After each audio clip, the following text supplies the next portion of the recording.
you see that I have only 6 AR-15 stocks sitting here on the table. 3 of them are the best, 2 honorable mentions, 1 personal favorite for a few of us around here at AT3.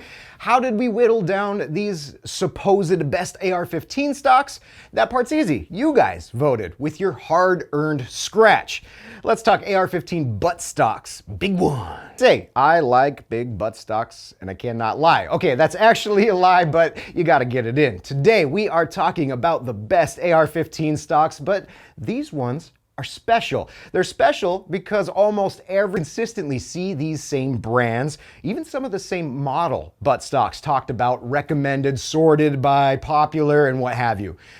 With the AR-15 being the most widely distributed rifle in America today, that's a lot of butt stocks out there in use. So just like our best AR-15 charging handle 2-parter, we're doing the same with AR-15 stocks. Today, in part 1, you'll find out who's on top in the popularity vote and why they're up there. Then in part 2, it's tournament style elimination, where shooters here around AT3 will grade maybe the top 10 or 20 AR stocks, and we'll see who lands on top.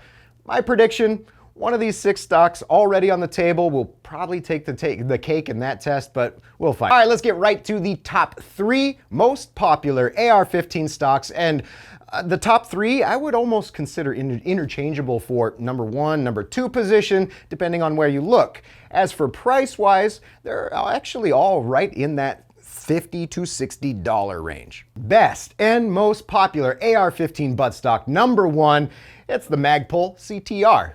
All right, is anybody surprised to see a Magpul stock on the top of the popularity charts? I wasn't, but we also have 3 or 4 of these CTRs on rifles here in the studio. The real question is why? Why do more folks recommend the Magpul CTR over others? Reason number 1, probably Magpul was one of the first to fix issues with stocks that annoy us shooters, like loose and rattly. They also added a friction lock to their already popular basic Mo stock. And tired of being tied to sling loops only, the CTR also added a ambi-QD attachment point for your sling. Reason 2, more shooters probably pick up the Magpul CTR over some of the others, the OG Magpul Mo. It blazed the trail for product testing. So many adopters of the Magpul Mo style A-frame 6-position stock got years of first-hand experience, meaning when the feature upgraded CTR hit the scene, it was an easy choice for many. Couple other notables for the Magpul CTR. Weight comes in at around 8.8 ounces. The cheek weld width, it's one of the skinniest in today's bunch, roughly 1.6 inches, meaning less surface area for the side of your face.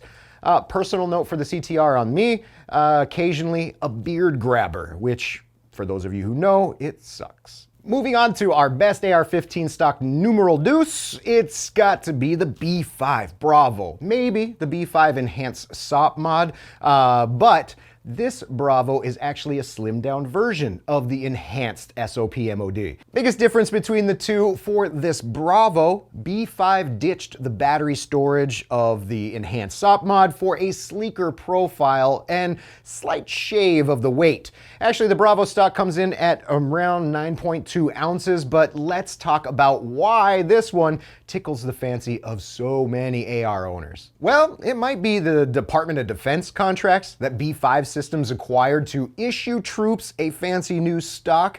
At this point, I think we all have a pretty good idea of the popularity wave that comes with firearms gear when the US military adopts it. It's kind of like Uncle Sam's stamp of approval. The Bravo is simple, durable, lower profile, and of all the stocks on the table today, it has the widest cheek weld real estate of just under about 2 inches across. Obviously, you won't use all that real estate, but the comfort, especially if you're sharp-boned faced like me. Bonus points, this one has yet to rip a hair out of my face, and I appreciate that. The Mission First Tactical Minimalist AR-15 stock, maybe not the one you thought you would see here, certainly wasn't for me, but it did show up on the popularity chart, so much so that I had to throw it in here. That said, this is likely where the most popular lines start to get a little blurry. I think some of you could argue that this spot could go to Bravo Company, SOPMOD, or maybe something from pad defense, but mission first tactical minimalist, this one is unique. So why are folks picking up this guy for maybe their truck gun, their PDWs or whatnot? How about 5.5 ounces? It's really light. How about the flush release button so that it doesn't snag and collapse on you? Granted, I think the biggest concern most folks would have here is the wide open space that might get caught unsnag on some stuffs. And I have to agree, but I've also seen that mitigated with some 550 cord braid across the gap here. Other than that, you get a 1.65 inch cheek weld and a very slim stock. It isn't the one for my own small rifle build. I have a favorite, but we'll hit on that later. AR-15 Super Butt Stock Seller number 2 at AT3. It's not Magpul. It's actually the Adaptive Tactical X Performance. Why is that? Well, the reviews of this guy tell the tale. In most cases, it came down to a very forgiving 1-inch butt pad. Definitely one of the fattest that I've seen if you're going the AR-15 stock route, but for many of you, especially when you're out there outfitting your heavier mule kickers like your AR-10s, your 450 Bushes and whatnot, that pad does come in handy. But of course, with the added 1 inch of rubber back here, you get some added ounces, and the Adaptive X Performance does show the extra weight at a little over 12 ounces, but weight also does soak up recoil. All right, so what's my current go-to flavor of the week, of the year? It's Magpul's SL-K, but that's because I'm also a bit partial to the shorter, more maneuverable AR rifle lengths out there. If your goal is something well under the 16-inch length where the ATF oppression kicks in, I would take a gander at this little guy. This guy has a rounded toe to help you smoothly roll up into your shoulder pocket or quickly disengage without worrying about a huge fish hook that might snag your kit or your clothes. Wider cheek weld than the Magpul CTR, and the attachment latch. It's tucked under the cheek weld, but well above the snaggable empty space below. No, there's no built-in QD mounts on the SL-K, but the Magpul M-Lock QD mount, it does flush up nicely. Like I said, it's the flavor of the year for me on shorter rifles, but in all cases, if you stick to mil-spec diameter buffer tubes and mil-spec diameter stocks, you'll have a tighter, less rattly fit. And in the case of Magpul, mil-spec diameter is the only way you can get different shades and colors. Otherwise, you're looking for commercial diameter in black.